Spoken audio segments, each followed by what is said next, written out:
பிள்ளைகளே, நாம் ஏனோக்கின் வாழ்க்கையிலிருந்து அநேக காரியங்களை தொடர்ந்து நாம் படித்து கொண்டு வருகிறோம். கடைசியாக நம்ம பார்த்தது ஏனோக்கின் வாழ்க்கையினுடைய எக்ஸாம்பிள், அவருடைய வாழ்க்கை, the life and the example of Enoch. ஏனோக்கினுடைய வாழ்க்கையும் அவருடைய அந்த வாழ்க்கையினுடைய ஒரு உதாரணங்களையும் குறித்து நம்ம பார்த்தோம். அவர் எப்படி இருந்தார், எப்படி வாழ்ந்தார், அவருடைய அந்த வாழ்க்கை எப்படி ஒரு அற்புதமான ஒரு உறுதியான ஒரு ஆவிக்குரிய வாழ்க்கையாக இருந்தது. இதெல்லாம் பற்றி நம்ம படித்திருக்கிறோம். இன்றைக்கி நம்ம ஏனோக்கினுடைய வாழ்க்கையிலிருந்து தேவபக்தி உள்ளவராக நடந்து மகிமையோடு கூட எடுத்துக்கொள்ளப்படுகிற ஒரு அனுபவம் அதான் பார்க்க போகிறோம். தேவபக்தி உள்ளவர்களாய் வாழ்ந்து, ஏனோக்கு தேவபக்தி உள்ளவனாய் வாழ்ந்து மகிமையில் அவர் எடுத்துக்கொள்ளப்படுகிறார். The godly walk and glorious exit of Enoch. So நம்ம இந்த காலங்களில் நம்ம பார்க்கும்போது நம்மை சுற்றி வாழ்கின்ற மனிதர்கள், அவங்களுடைய பக்தி, அவங்கள ஆண்டவரை பின்பற்றுகிற விதம், இதையெல்லாம் நம்ம ஒரு உதாரணமாக எடுத்துக்க கூடாது. ஏன்னா இன்னைக்கு உலகத்தில் வாழ்கிறவங்க எப்படி வாழுறாங்கன்னா, அவங்களும் ஆண்டவரை தேடுறாங்க, அவங்களும் ஆலயத்துக்கு போகிறாங்க, எல்லாம் பண்ணுறாங்க. பட் ஆனால் அது ஒரு சராசரியான ஒரு கிறிஸ்தவ வாழ்க்கை வாழ்கிறார்கள். ஏனோக்கின் காலத்தில் கூட நிறைய பேர் கடவுளை பின்பற்றுறாங்க. ஆனால் ஏனோக்கு அவங்கள ஃபாலோ பண்ணல. அவர் ஒரு தனித்துவமான ஒரு ஆவிக்குரிய வாழ்க்கை வாழ்ந்தார். அவருடைய வாழ்க்கை தனித்துவமாக இருந்தது. அது ஒரு தனிப்பட்ட விதத்தில் ஆண்டவரோடு ஒரு நெருங்கிய ஒரு ஐக்கியம் உள்ள ஒரு நல்ல ஒரு வாழ்க்கையை ஏனோக்கு தன் காலத்தில் அவர் வாழ்ந்தார். அப்புறம் நம்ம ஒன்று புரிந்து கொள்ளணும். நம்ம சுற்றில் இருக்கிற மக்கள் எப்படி வாழுறாங்களோ அப்படி நம்ம அவங்கள ஃபாலோ பண்ணக்கூடாது. நமக்கென்று ஒரு கிறிஸ்துவ ஒரு வாழ்க்கை, நமக்கென்று ஒரு நல்ல ஒரு ஆழமான ஆவிக்குரிய அனுபவம் உள்ளவர்களாய் நாம் இருப்பது மிக மிக முக்கியம். ஏன்னா நம்மை சுற்றில் இருக்கிறவங்களாம் எப்படி வாழுறாங்கன்னா, ஒரு சராசரியான கிறிஸ்தவ வாழ்க்கை வாழ்கிறார்கள். ஒரு சாதாரண வாழ்க்கை.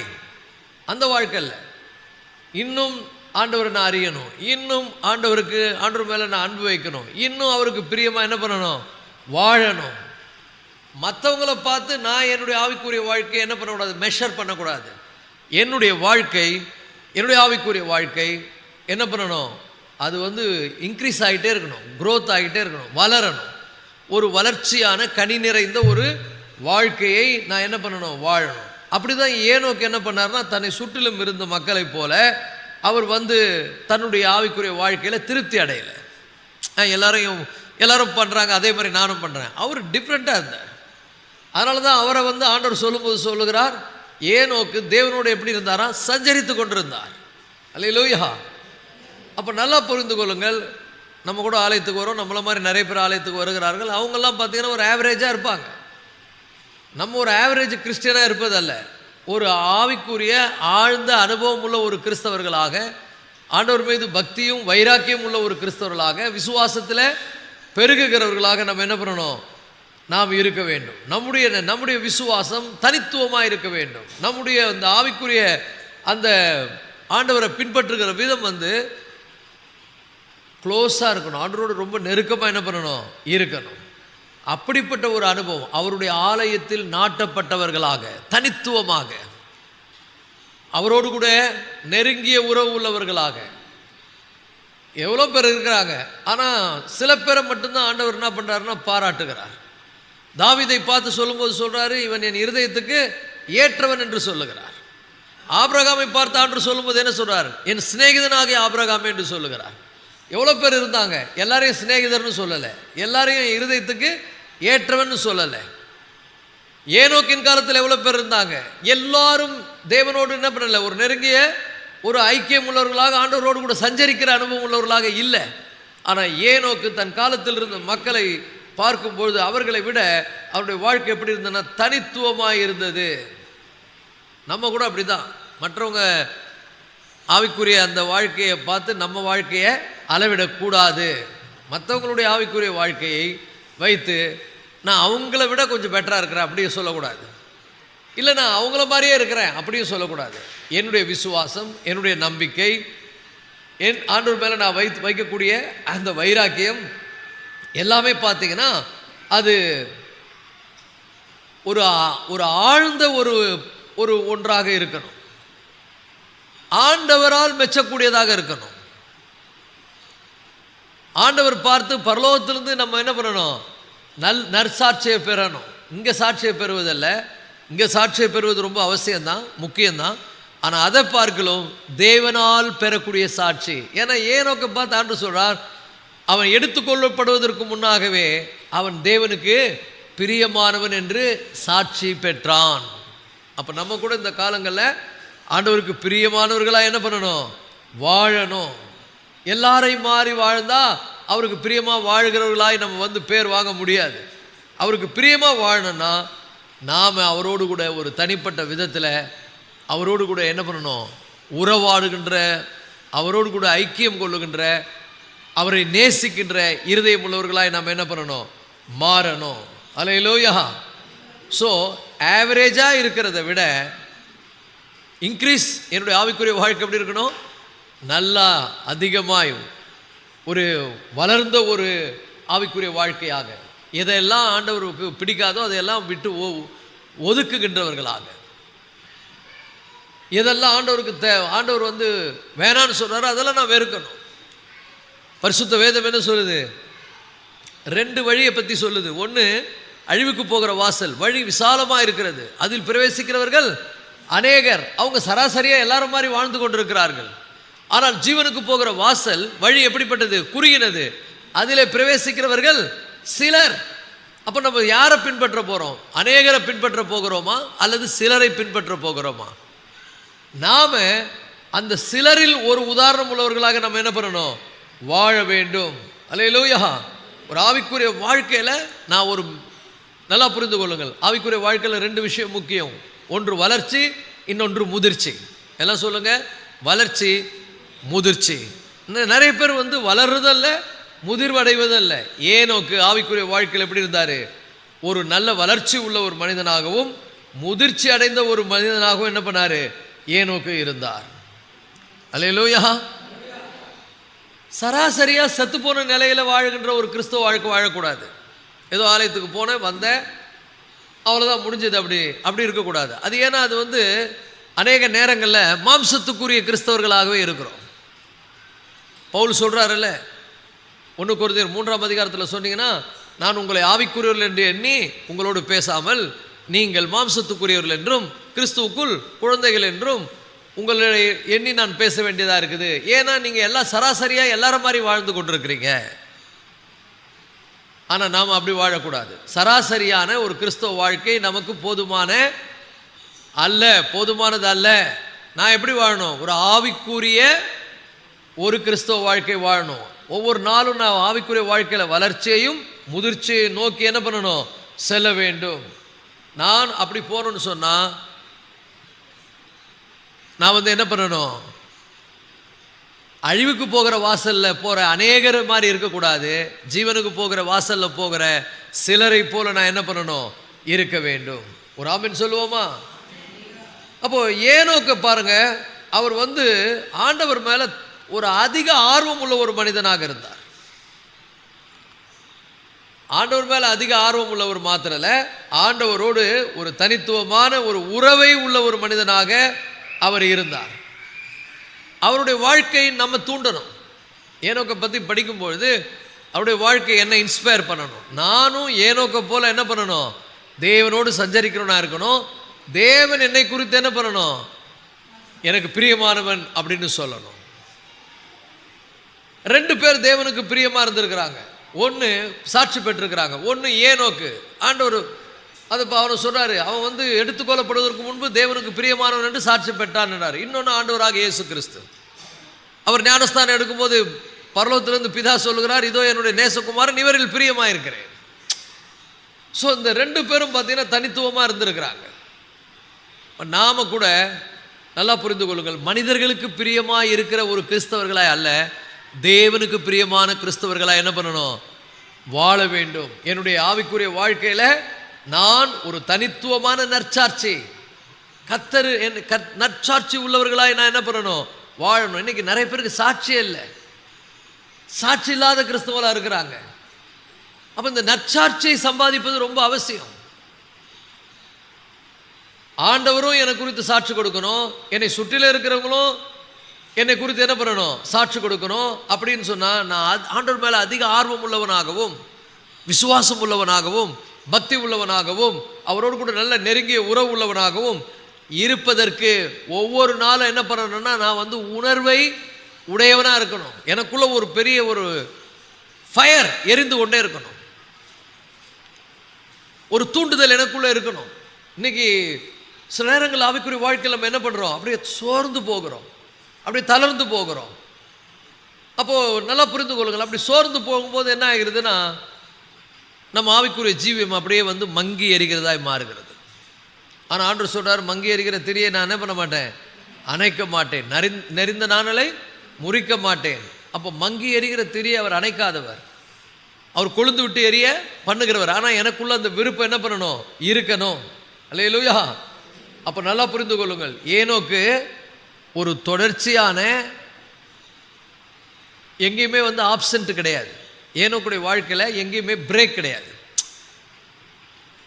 அதாவது ஆண்டவரோடு சஞ்சரிக்கிற அந்த அனுபவம் என்னன்னா ஒரு அந்த கண்டினியூஷன், அவருக்கும் ஆண்டவருக்கும் உள்ள உறவில் எந்த விரிசலும் ஏற்படாமல் தொடர்ந்து ஒரு பெரிய ஒரு நல்ல ஒரு வாழ்க்கை என்ன பண்ணுறாரு?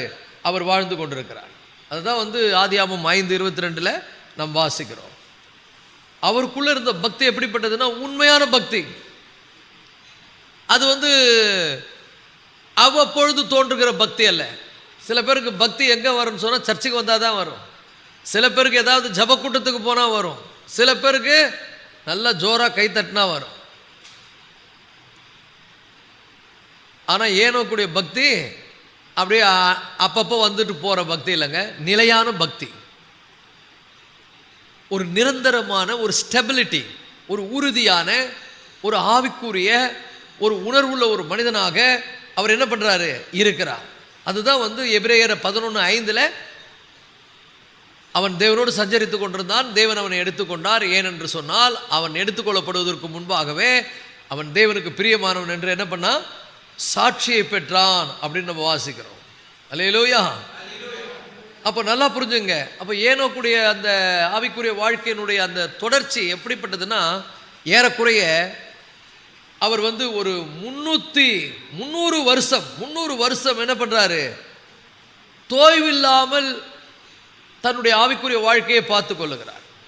அவருக்குள்ள இருக்கக்கூடிய அந்த அந்த அந்த அந்த நெருப்பு, அந்த அக்கினி அவிழ்ந்தே போகலை.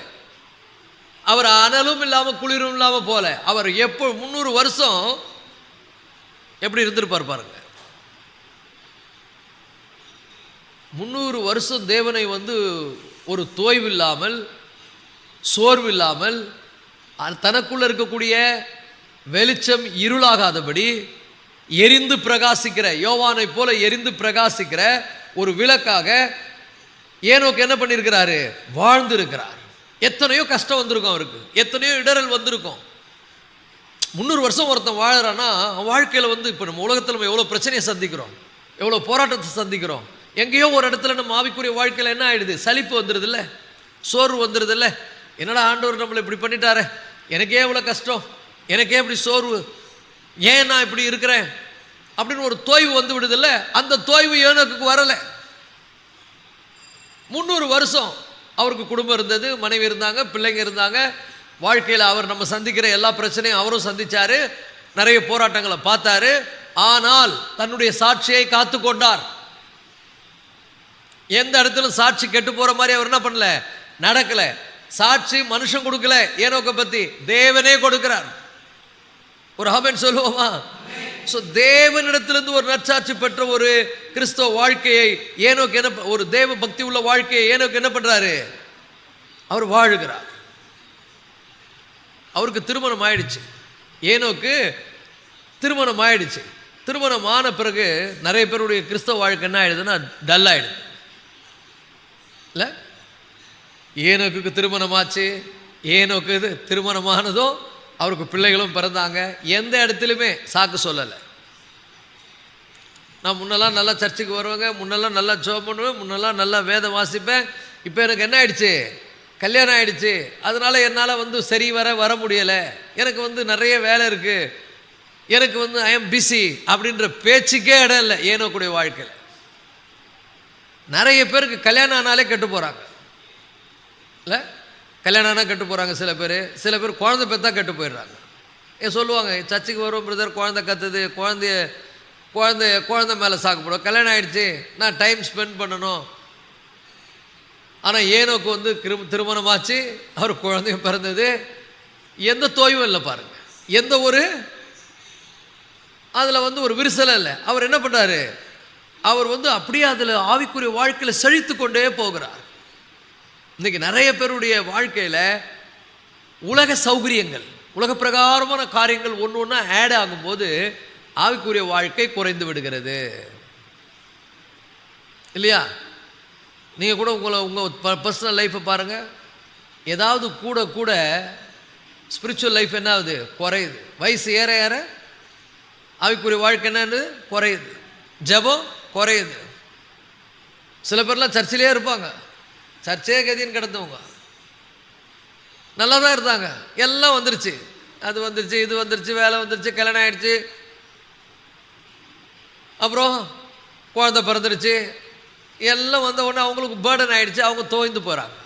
எல்லாம் முடியல பாஸ்டர், எல்லாம் பார்க்கணும், வீட்டை பார்க்கணும், அதை பார்க்கணும். ஆனால் ஏனோக்கு எப்படிங்க வாழ்ந்தார்? 300 வருஷங்க திருமணமாகி பிள்ளைகளை பெற்று எந்த தோய்வும் இல்லாமல் ஒரு தொடர்ச்சியான ஒரு வலுவான ஆவிக்குரிய வாழ்க்கையை வாழ்ந்திருக்கிறார். நிறைய பேருக்கு எது இன்ட்ரன்ஸாக இருக்குது, திருமணமான உடனே சொல்லிடுறோம். ஏன்னா லூக்கா 14ஆம் அதிகாரம் 20ஆம் வசனத்தில் ஆண்டவர் ஒரு ரோமை சொல்கிறார். அழைக்கப்பட்டவர்களை அனுப்புகிறார், விருந்துக்கு அழைக்கிறார். ஒவ்வொருத்தரும் ஒரு சாக்கு சொல்கிறான். வாசித்து பாருங்களேன், அது லூக்கா 14:20 அவன் ஒரு சாக்கு என்ன சொல்கிறான், வேறொருவன் பெண்ணை விவாகம் பண்ணினேன், அதனால் நான் வரக்கூடாது என்றான். நான் கல்யாணம் பண்ணிட்டேன், அதனால் நான் வரக்கூடாதுன்னா. எனக்கு வேலை இருக்குது, அதனால் நான் வரக்கூடாதுன்னா. எவ்வளோ பேர் நம்ம சர்ச்சில் இருக்கிறாங்க, எவ்வளோ பேர் இருக்கிறாங்க. யாரெல்லாம் ஒரு தோய்வில்லாத தொடர்ச்சியான ஒரு ஆவிக்குரிய வாழ்க்கையை வாழ்கிறோம், ஏதாவது ஒரு சூழ்நிலையில் அந்த தொடர்ச்சி என்ன ஆகிடுது, லிங்க் கட் ஆகிடுது பாருங்கள். ஆனால் ஏனோக்கின் வாழ்க்கையில் அந்த ஒரு இடைவெளியே இல்லைங்க, கண்டினியூ. அவர் தொடர்ந்து என்ன பண்ணுகிறார், ஆண்டவரை பின்பற்றுகிறார். சில நேரங்களில் தோய்வு வந்த உடனே பின்மாற்றம் அடைந்து போகிறார்கள் ஜனங்க, விசுவாசத்தில் குன்றி போகிறார்கள், அனலும் இல்லாமல் குளிரும் இல்லாமல் போயிடுறாங்க. ஆண்டவர் இயேசு இந்த உலகத்தில் இருக்கும்பொழுது தன்னுடைய சீசர்களிடத்தில் நிறைய பேர் அவரை பின்பற்றுறாங்க, நிறைய பேர் அவர் பின்னால் வந்தாங்க, அவரை உத்தமமாக பின்பற்றுறாங்க, ரொம்ப ஆர்வமாக வந்தாங்க. ஆண்டவர் ஒரு வார்த்தை சொன்னார், ஒருவன் என் பிதாவின் அருளை பெறாவிட்டால் அவன் என்னிடத்தில் வரமாட்டான்னார். அந்த வார்த்தையை கேட்டு நிறைய பேர் இடறிட்டாங்க. அவங்க என்ன பண்ணாங்கன்னா, அது முதல் அவரை பின்பற்றாமல் அவங்க என்ன பண்ணாங்கன்னா இடரலாகி போயிட்டாங்க. யோவான் எழுதின சுவிசேஷம் 6ஆம் அதிகாரம் 66ஆம் வசனத்தில், அது முதல் அவருடைய சீசரில் அநேகர் அவருடைய கூட நடவாமல் பின்வாங்கி போனார்கள். சில சம்பவங்கள், சில நிகழ்வுகள் நம்முடைய வாழ்க்கையில் வரும் பொழுது நம்முடைய ஆவிக்குரிய வாழ்க்கை என்ன ஆயிடுது, பின்மாற்றத்துக்குள்ளே போகிறது. நம்ம உடனே அதை சாக்கு வச்சுக்கிறோம், இதனால தாங்க நான் வரலை, இதனால தாங்க என்னால் ஜெபம் பண்ண முடியலை, இதனால தாங்க ஆண்டவரோடு என்னால் ஆவிக்குரிய வாழ்க்கையில் நான் என்ன ஆயிட்டேன், தோய்வடைந்து விட்டேன். ஆனால் உண்மையான ஆண்டவருடைய பிள்ளைங்க இருக்கிறாங்க பாருங்கள், என்ன நடந்தாலும் அவரை பின்பற்றுவாங்க, எந்த சூழ்நிலையிலும் அவரை நேசிப்பாங்க. அவங்களுடைய ஆவிக்குரிய வாழ்க்கை எந்த நேரத்தில் என்ன இருக்கும், கொழுந்து விட்டு எரியக்கூடியதாக இருக்கும். அது தோய்வே அடையாது. அவங்களுடைய ஆவிக்குரிய வாழ்க்கை எப்படி இருக்கும், நல்ல உறுதியானதாக இருக்கும். அப்படி ஏனோக்கு இருந்ததுனால தான் அவர் மகிமையில் எடுத்துக்கொள்ளப்பட்டார். இன்னைக்கு நாம் கூட அப்படி தான் வாழ்கிறோம், அந்த ஒரு நாளை எதிர்பார்த்து தான் வாழறோம். நமக்கும் ஏனோக்குக்கு இது தெரியாது பாருங்க, தேவன் அவனை எடுத்துக்கொள்வார்னு தெரியாது. ஆனால் நமக்கு தெரியும் ஆண்டவர் வரப்போறாரு, ஒரு ரகசிய வருகை இருக்குது, எல்லாரும் எடுத்துக்கொள்ளப்பட போறோம்.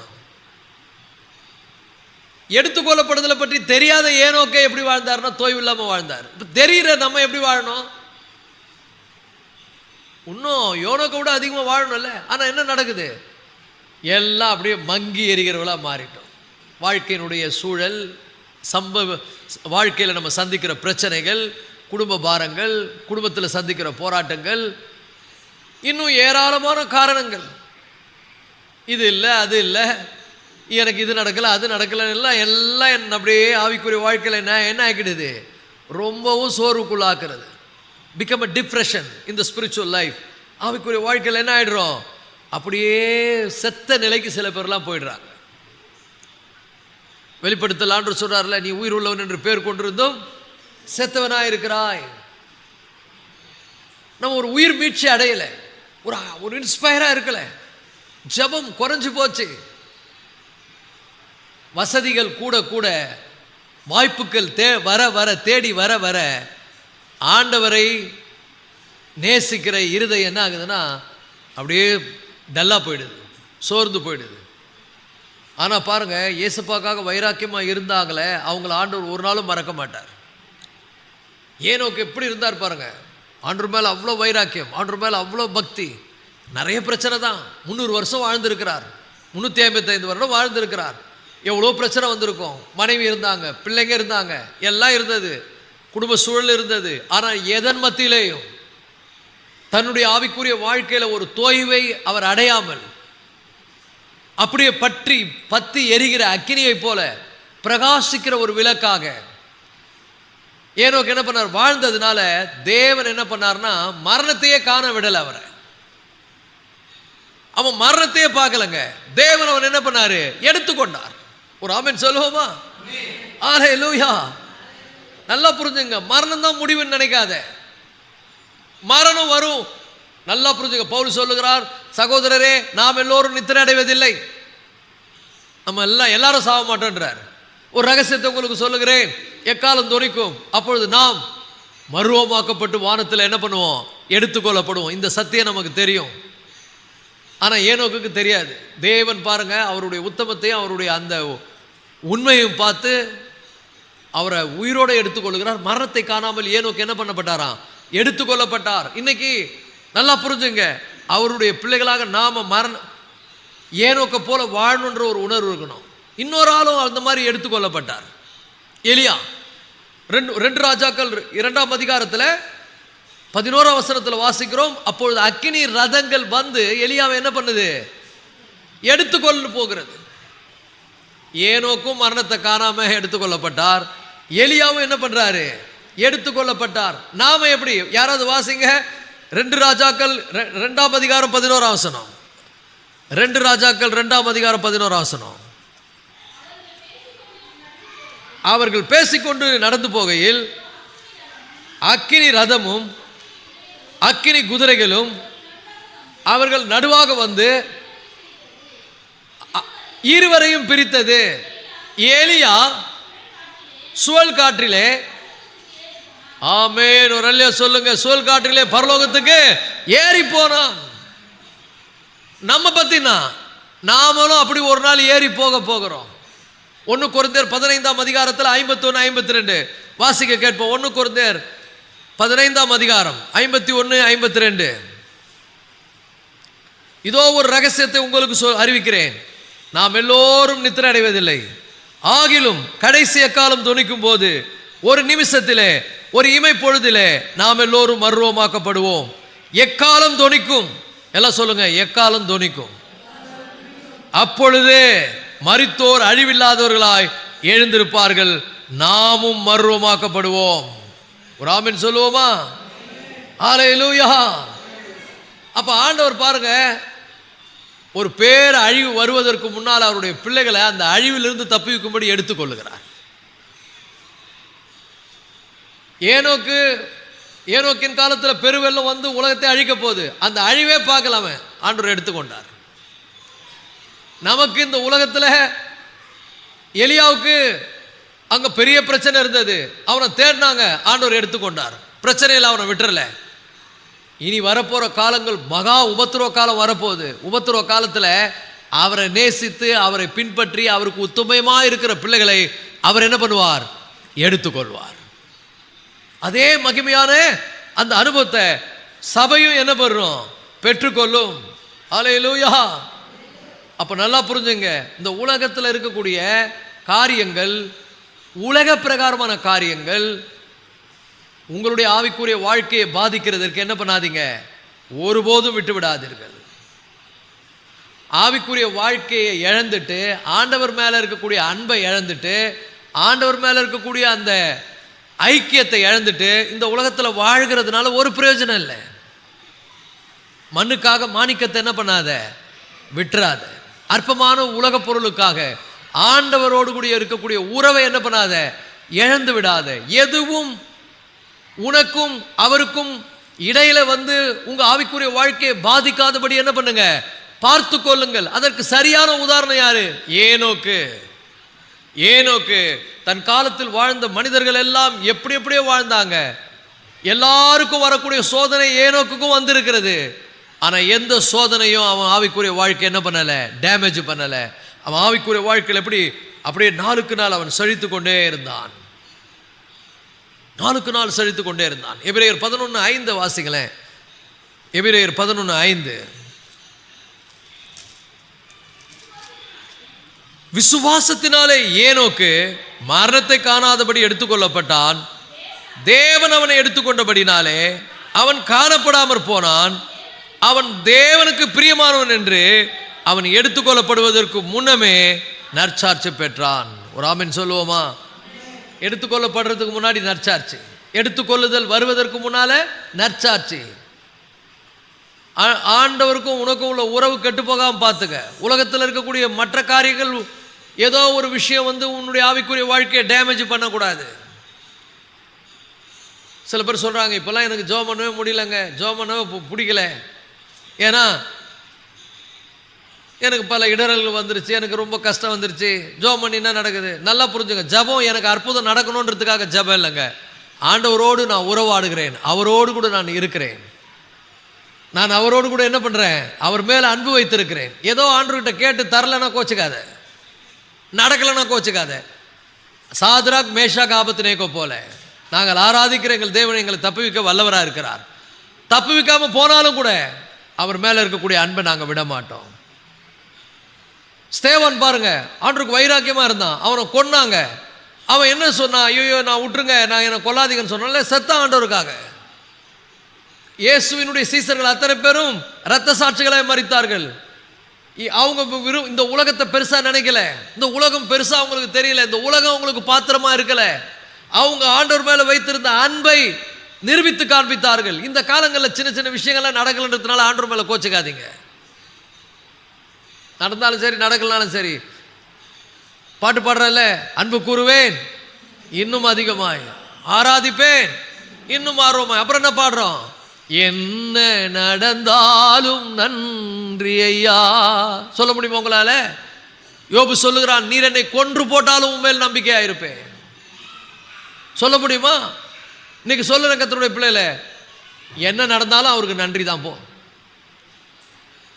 என் வாழ்க்கையில் என்னென்ன நடக்கட்டும், எது வேணா நடக்கட்டும், இதுக்கு நடக்கட்டும், இதுக்கு மேலே கூட நடக்கட்டும், அத்திமரம் துளிர் விடாமல் போகட்டும், எல்லாம் எதிராக இருக்கட்டும், ஆனாலும் கூட அவர் மேல இருக்கக்கூடிய அன்பை நான் என்ன பண்ண மாட்டேன்?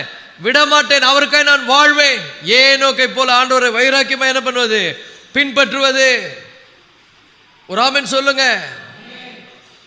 எல்லாரும் போல வாழாம தன் காலத்தில் இருந்த மனிதர்கள் மத்தியில ஒரு தனித்துவமான வாழ்க்கை வாழ்ந்ததுனால ஏனோக்கு தேவனிடத்திலிருந்து நற்சாட்சியை பெற்றுக்கொண்டான். அல்லேலூயா. பரலோகத்துக்கு போனோன்னா நல்லா புரிஞ்சுங்க, பரலோகத்தில் இருக்கிற மாதிரி இந்த உலகத்தில் வாழணும்,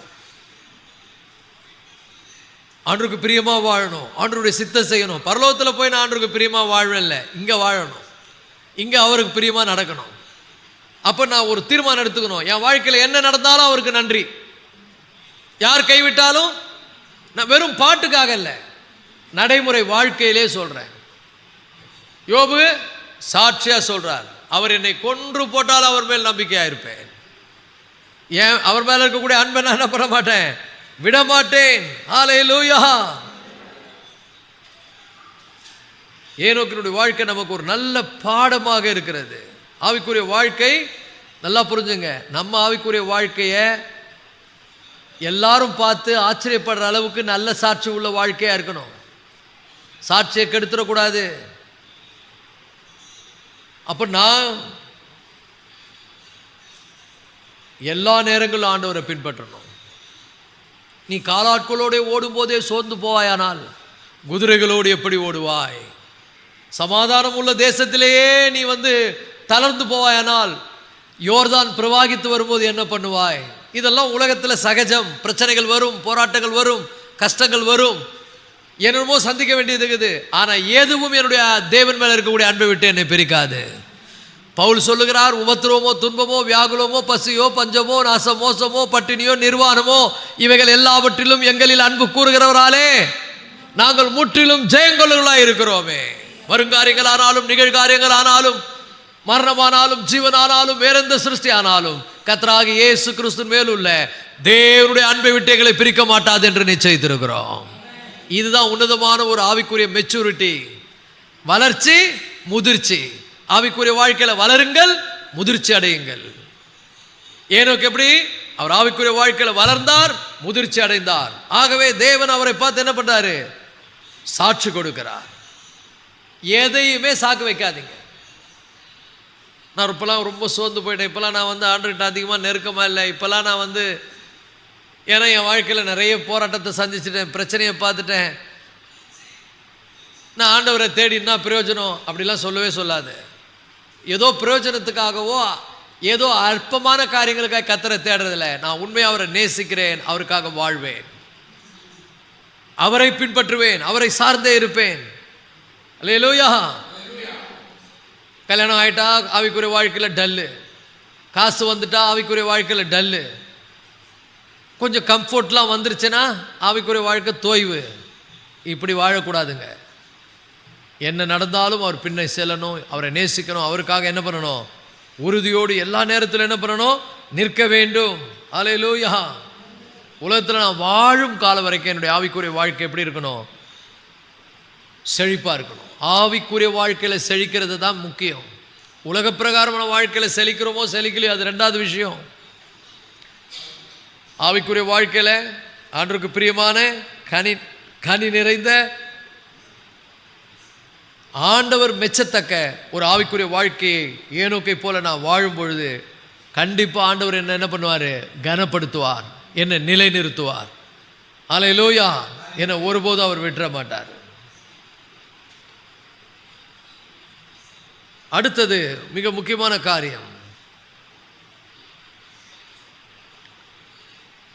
நல்லா புரிஞ்சுங்க. நம்ம ஆண்டவர் ஏன் பின்பற்றணும்?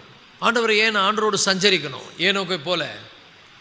ஏன்னா அவர் இல்லாமல் இந்த உலகத்தில் உள்ள காரியங்களில் பிசாசையோ பாவத்தையோ இந்த உலகத்தையோ நான் சந்திக்கிறதுக்கு பலனற்றவன். என் பலத்தை கொண்டு நான் இந்த உலகத்தை என்ன பண்ண முடியாது? ஜெயிக்க முடியாது. என் பலத்தை கொண்டு பாவத்தை ஜெயிக்க முடியாது. என் பலத்தை கொண்டு பிசாசை என்ன பண்ண முடியாது? ஜெயிக்க முடியாது. ஆகவே எனக்கு அவர் தேவை. அதனால தான் அவர் சொன்னார், என்னில் நிலைத்திருங்கள். எப்போல்லாம் டைம் கிடைக்குது அப்போ போங்கன்னு சொல்லலை, என்னில் நிலைத்திருங்கள். So keep continue your spiritual life. உங்கள் ஆவிக்குரிய வாழ்க்கை தொடர்ச்சியாக இருக்கட்டும். எங்கே இருந்தாலும் அவர் கூட இருங்க. போகும்போதும் அவரோடு இருங்க, வீட்டில் இருக்கும்போதும் அவரோடு கூட இருங்க, எங்கே வேலைக்கு போகும்போதும் அவரோடு இருங்க. எல்லா இடத்திலும் தாவீது சொல்வது போல, நான் பாதாளத்தில் போய் படுக்கை போட்டாலும் அங்கேயும் நீங்கள் இருக்கிறீங்க, நான் விடிய காலத்து சட்டை எடுத்துக்கொண்டு நான் பறந்தாலும் அங்கேயும் உங்களுடைய கரம் என்னை தாங்கும். எல்லா இடத்திலும் நீங்கள் இருக்கிறீங்க. I feel your presence everywhere. So எல்லா இடத்திலும் அவருடைய பிரசன்னத்தை உணர்வது. ஏன்னா அவர் இல்லாமல் ஒரு ஆவிக்குரிய வாழ்க்கை என்னால் என்ன பண்ண முடியாது? வாழ முடியாது. ஏன்னா எனக்கு அந்த பலன் இல்லை. ரோமர் 5:6 அப்போஸ்தலனாகிய பவுல் சொல்றாரு, ரோமர் 5:6 நாம் பலனற்றவளாய் இருக்கும்போது குறித்த காலத்தில் கிறிஸ்து அக்கிரமக்காரருக்காக மரித்தார். அல்லேலூயா. நாம யார்? பலனற்றவர். நம்ம பலன் எங்கிருந்து வரணும்? கிறிஸ்துவில் இருந்து தான் வரணும். கிறிஸ்து தான் என்னுடைய பலன், கிறிஸ்து தான் என்னுடைய அடைக்கலம், கிறிஸ்து தான் என்னுடைய கோட்டை. அவருக்குள்ளே நான் இருக்கிறேன். அவரே எனக்கு எல்லாம். அவர் தான் என்னுடைய ஆதரவு. ஒரு ஆமென் சொல்லுங்க. இன்னைக்கு நிறைய பேருக்கு ஆவிக்குரிய வாழ்க்கையில் ஏன் பலன் இல்லை? ஏன் தளர்ந்து போகிறார்கள்? ஏன் சோர்ந்து போகிறார்கள்? ஏன் இடறி போகிறார்கள்? ஏன்னா ஒரு தொடர்ச்சியான ஆண்டவரோடு கூட ஒரு தொடர்ச்சியான ஒரு உறவை அவர்கள் பெற்றுக்கொள்வதில்லை. கொடியானது திராட்சை செடியில் நிலைத்திராவிட்டால் தானாய் கனி கொடுக்க மாட்டாது போல நீங்கள் என்னில் நிலைத்திராவிட்டால் கனி கொடுக்க மாட்டீர்கள். அப்போ நான் கனி நிறைந்தவனா வாழணும்னா ஆண்டவரோடு கூட ஒரு தொடர்ச்சியான ஒரு ரிலேஷன்ஷிப், ஒரு உறவை நான் என்ன பண்ணணும்? மெயின்டைன் பண்ணணும். அது நல்லா நான் தெரிஞ்சுக்கணும். அவர் பலன் இல்லாமல் என் பலத்தை கொண்டு இந்த உலகத்தில் நான் என் ஆவிக்குரிய ஜீவியத்தை என்ன பண்ண முடியாது? மெயின்டைன் பண்ண முடியாது. அவர் இல்லாமல் நான் முற்றிலும் பலனற்றவன். தாவீது பாருங்க, இதை பழைய ஏற்பாட்டு காலத்தில் வாழ்ந்த தாவீது அனுபவிச்சிருந்துக்கிறான். தாவீது சொல்லுகிறான், என் பலனாகிய கர்த்தாவே என்று சொல்லுகிறான். உம்மில் அன்பு கூறுவேன். அவர் மேல நம்ம என்ன வைக்கணும்? அன்பு வைக்கணும். ஏதோ விஷயம் நடக்கிறதுக்காக அவரை தேடக்கூடாது. ஏதோ நம்ம காரியம் ஏதோ நடக்கிறதுக்காக அவர்கிட்ட நம்ம போகக்கூடாது. Excuse me. நம்ம காரியங்கள் வாய்க்கிறதுக்காக இல்லை. நான் அவர் மேலே அன்பு வைத்திருக்கிறேன். அவர் மேலே அன்பு வைத்திருக்கிறேன். அல்லேலூயா. இன்னைக்கு நிறைய பேருக்கு ஆண்டவரை பிரியப்படுத்துகிற அந்த ஒரு உணர்வே கிடையாது. அவங்க தங்களுக்கே பிரியமாக வாழுறாங்க.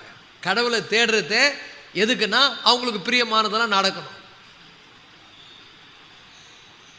கடவுள் நான் தேடினா இது கொடுப்பாரா? கடவுள்கிட்ட வந்தால் எனக்கு இது கிடைக்குமா? எல்லாம் பாருங்கள், இந்த அற்புதத்துக்கும் ஏதோ ஒரு உலகத்தில் ஏதாவது ஒரு நன்மையை பெற்றுக்கொள்றதுக்கு தான் அவரை தேடி வராங்க. ஆண்டவர் என்ன பண்ணார்? எல்லாரையும் போஷித்தார். அவர்கிட்ட வரும்போதெல்லாம் போஷித்தார். 5000 பேரை போஷித்தார். ஒரு முறை என்ன பண்ணாங்க? எல்லாம் அவரை தேடின்னு வந்துட்டாங்க. தேடிக்கின்னு வந்தவங்களாம் பார்த்தீங்கன்னா அவரை அன்பு கூர்ந்து தேடிக்கின்னு வரல. இன்றைக்கி என்ன பண்ணுறாரு? அற்புதம் பண்ணாருன்னா சாப்பாடு கிடைக்குமா? அந்த சாப்பாட்டு நோக்கத்துக்கு வந்துட்டாங்க. ஆண்டவர் அவங்கள பார்த்து சொன்னார், நீங்கள் அற்புதத்தை கண்டதுனால என் மேலே அன்பு வச்சு வரலை, அப்பம் புசித்ததுனாலே வரீங்க, சாப்பிட்றதுக்கே வரீங்க. இன்றைக்கி நிறைய கிறிஸ்தவங்க அப்படிதாங்க. ஆண்டவர்கிட்ட போனால் என்ன கிடைக்கும்? ஆண்டவர் எனக்கு இதை செய்வாரா? சுயநலமான கிறிஸ்தவர்கள். எனக்கு என்ன தருவார்? எனக்கு ஒரு அற்புதம் நடக்காதா? எனக்கு ஒரு அதிசயம் நடக்காதா? அப்படி இல்லைங்க. உண்மையாய் அவரை நேசித்து அவரை பின்பற்றுவது, அவரை உண்மையாய் நேசிப்பது, அவரை சார்ந்து கொள்வது, என்ன நடந்தாலும் அவரை பின்பற்றுவது, ஏது நடந்தாலும் அவர் மேலே அன்பு வைப்பது. ஆவிக்குரிய பலனை இழந்துராதீங்க. ஆவிக்குரிய பலனை இழந்துராதீங்க. 84ஆம் சங்கீதத்தில் தாவீது எழுதுகிறார், அவர்கள் பலத்தின் மேல் பலனடைந்து சியோனில் தேவ சந்நிதியில் வந்து காணப்படுவார்கள். பலத்தின் மேல் பலன் அடையணும். அல்லேலூயா. சில நேரங்களில் இடரல் வரும், போராட்டங்கள் வரும், சோதனைகள் வரும். ஆவிக்குரிய வாழ்க்கையில் அப்படியே சுருங்கி போயிடுவோம். ஆவிக்குரிய வாழ்க்கையில் அப்படியே பலனை இழந்து போவோம். ஆனால் திரும்பவும் எழுந்து நிமிர்ந்து நின்று அந்த ஆவிக்குரிய பலத்தின் மேல் பலன் அடைந்து என்ன பண்ணணும்? அவரை பின்பற்றணும். சோர்ந்து போகக்கூடாது. சோர்ந்து போகிறவனுக்கு அவர் பலன் தருவார். எப்போ? கர்த்தருக்கு காத்திருக்கிறவர்களோ புது பலன் அடைந்து கழுகுகளை போல சட்டைகள் அடைத்து உயர எழும்புவார்கள். ஓடினாலும் இளைப்படையார்கள், நடந்தாலும் சோர்ந்து போகார்கள். பலத்தின் மேல் பலன் அடையணும். ஆண்டு சமூகத்தில் போய் அவரை விட்டால் வேற வழி இல்லை. அவரையே பற்றி கொள்வது, அவரையே சார்ந்து கொள்வது, முழுமையாய் அவரை சார்ந்து கொள்வது. ஏன்னா அவர் பலன் இல்லாமல் இந்த உலகத்தில் நான் என்ன பண்ண முடியாது? பரிசுத்தமாய் வாழ முடியாது. அவருக்கு பிரியமான ஒரு வாழ்க்கையை வாழவே முடியாது. அவர் இல்லாமல் என்னால் ஒன்றுமே செய்ய முடியாது. அல்லேலூயா.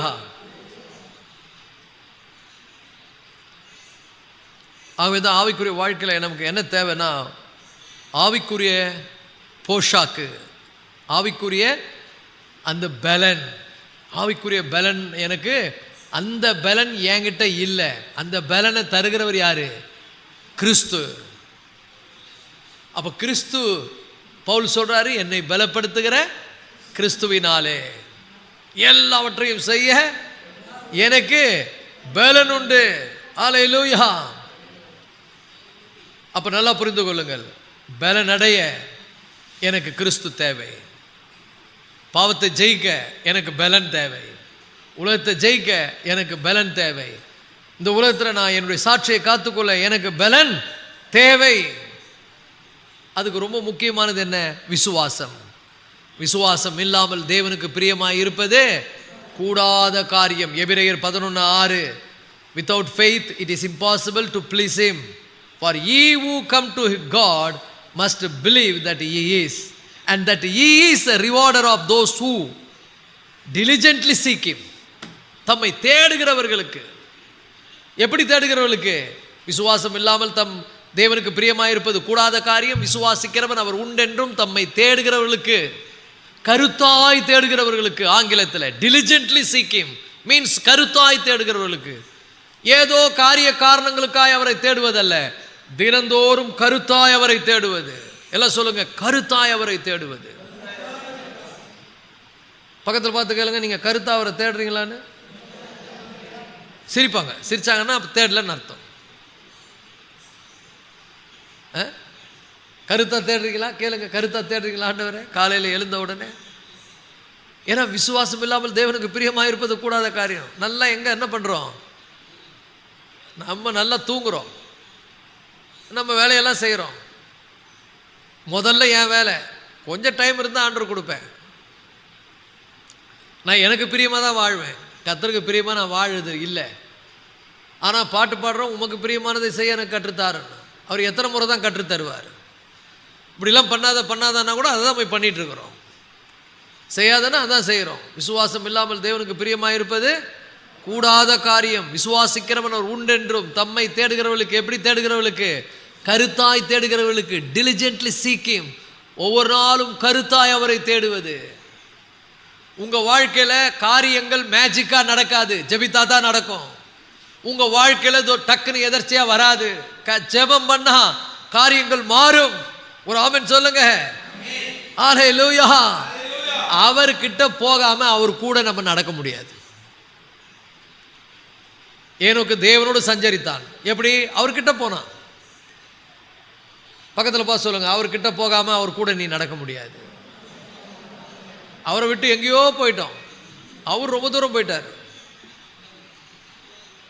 நம்ம யார் கூட நடக்கிறோம்? நம்ம போன் கூட நடக்கிறோம் இல்ல?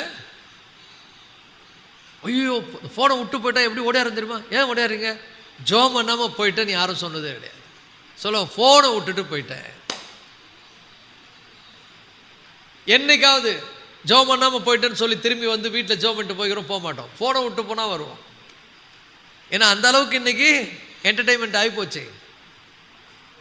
அந்த அளவுக்கு நம்ம அது கூட அட்டாச்மெண்ட் ஆகிட்டோம். உலக பிரகாரமான காரியங்கள் நம்ம ரொம்ப ஆளுகை செய்து ஜெபம் ஒப்புக்குனா மாறிடுச்சு. diligently seek him. அவரை கருத்தாய் தேடுகிறவர்களுக்கு அவர் பலன் அளிப்பார். ஒரு ஆமென் சொல்லுவோமா? ஹல்லேலூயா. சோ பலனை அவரை தேடாம நீ எதிர்பார்க்காத. அவரை தேடினா பலன் உண்டு. தம்மை தேடுகிறவர்களுக்கு அவர் எப்படிப்பட்டவர்? பலன் அளிக்கிறவர். அப்ப என்ன சொல்லப்படுகிறது? விசுவாசம் இல்லாமல் அவருக்கு பிரியமாக இருப்பது கூடாத காரியம். விசுவாசிக்கிறவன் அவர் உண்டு என்றும், தம்மை தேடுகிறவர்களுக்கு பலன் அளிக்கிறவர் என்றும் வேதம் சொல்லுது. கர்த்தரிடத்தில் சேருங்கள், அப்பொழுது அவர் உங்களிடத்தில் சேருவார். நீங்க 2 பேர் சேர்ந்தாதான் ஒன்னா போக முடியும், தேவனோடு நடக்க முடியும். ஏனோக்கு தேவனோடு நடந்தான். Enoch walk with God. தமிழ்ல ஏனோக்கு தேவனோடு சஞ்சரித்தான். ஒரு ஆமென் சொல்லுவோமா? ஹல்லேலூயா. சோ அவர் கிட்ட நெருக்கமா போகாம அவர் கூட உங்களால நடக்க முடியாது. நெருக்கமா போறது என்னது? Prayer life. Prayer life. Prayer is a life. Prayer இல்லாம வாழ்க்கை கிடையாது. அப்ப ஏனோக்கு பாருங்க, வாழ்க்கையினுடைய பல போராட்டத்தின் மத்தியில் 300 வருஷம் ஒரு தொடர்ச்சியான தோய்வில்லாத, விரிசல் இல்லாத தேவ உறவை உடைய ஒரு மனிதனாக இருந்து தேவனோடு சஞ்சரித்து கொண்டு அவருக்கு பிரியமானதை செய்ய அவரை தேடி அவருடைய வழிகள் நடந்தபடினாலே தேவன் அவனை எடுத்துக்கொண்டார். அல்லேலூயா. அப்பதான் ஆண்டவர் உங்களை பார்த்து என்ன பண்ண முடியும் சொல்லுவார். எபிரேயர் 8:10 எடுங்க. எபிரேயர் 8:10, எபிரேயர் 8:10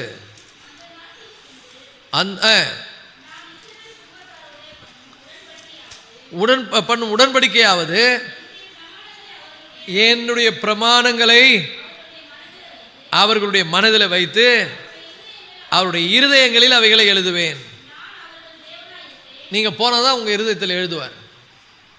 உங்கள் பிரமாணங்களை வைப்பார். என்ன பண்ணணும், என்ன பண்ணக்கூடாது, என்ன செய்யணும், செய்யக்கூடாதுன்றது அவர்கிட்ட போகணும். உங்கள் அறிவில், உங்கள் ஆற்றலில் போகக்கூடாது. அவருடைய பிரமாணங்களை, அவருடைய என்ன செய்யணும் செய்யக்கூடாதுன்றதை உங்கள் இருதயத்தில் அவர் வைக்கணும்னா அவர்கிட்ட நெருக்கமாக என்ன பண்ணணும், போகணும். அவருடைய இருதயங்கள் எழுதுவேன். நான் அவர்கள் தேவனாக இருப்பேன், அவர்கள் என் ஜனமாக இருப்பார்கள். நீங்கள் உங்களுக்கு யார் தேவனாக இருப்பது? நீங்கள் யாருக்கிட்ட அதிகமாக போகிறீங்களோ அதுதான் உங்கள் தேவன். நீங்கள் சும்மா செல்போன்கிட்ட போனீங்கன்னா செல்போன் உங்கள் தேவன். நீங்கள் ஆண்டர்கிட்ட போனீங்கன்னா ஆண்டவர் உங்களுடைய தேவன். சும்மா உலக பிரகாரமான காரியங்களை தேடுவீங்கன்னா அதுதான் உங்கள் தேவனாக இருக்கும். சில பேருக்கு வயிறு தேவனாக இருக்குது. பவுல் சொல்கிறார்ல, அவர்கள் தேவன் அவர்கள் வயிறு. ஏன்னா எப்போ பாரு வயிற்றுக்கு வேண்டியதே தேடுறது இல்லை, அதை போட்டுருது. கத்தரை போட்டுறது இல்லை, வயிறையே போட்டுருது. வயிறுக்காகவே வருவது. சில பேருக்கு வயிறு தேவனாக இருக்குது, சில பேருக்கு ஃபோன் தேவனாக இருக்குது, சில பேருக்கு டிவி தேவனாக இருக்குது, சில பேருக்கு சினிமா நடிகர்கள் நடிகைகள் தேவனாக இருக்கிறாங்க. ஆனால் நமக்கு கர்த்தரே தேவன். நானும் என் வீட்டாரும் என்றால் கர்த்தரையே சேவிப்போம். கர்த்தர் எங்களுடைய தேவன், நாங்கள் அவரை தான் சேவிப்போம். அவர் எங்களுடைய தேவனாக இருக்கிறார். அல்லேலூயா. உங்களை தவறாய ஆளுகை செய்து பாருங்க, அதுதான் உங்க ஆண்டவர். எதெல்லாம் உங்களை ஆளுகை செய்து? சில பேரை பணம் ஆளுகை செய்து, அது கடவுள். அவங்களுக்கு பாடுறான்ல, காசே தான் கடவுளப்பா. சில பேருக்கு கடவுள் காசு வந்து கடவுளாக இருக்குது. சில பேருக்கு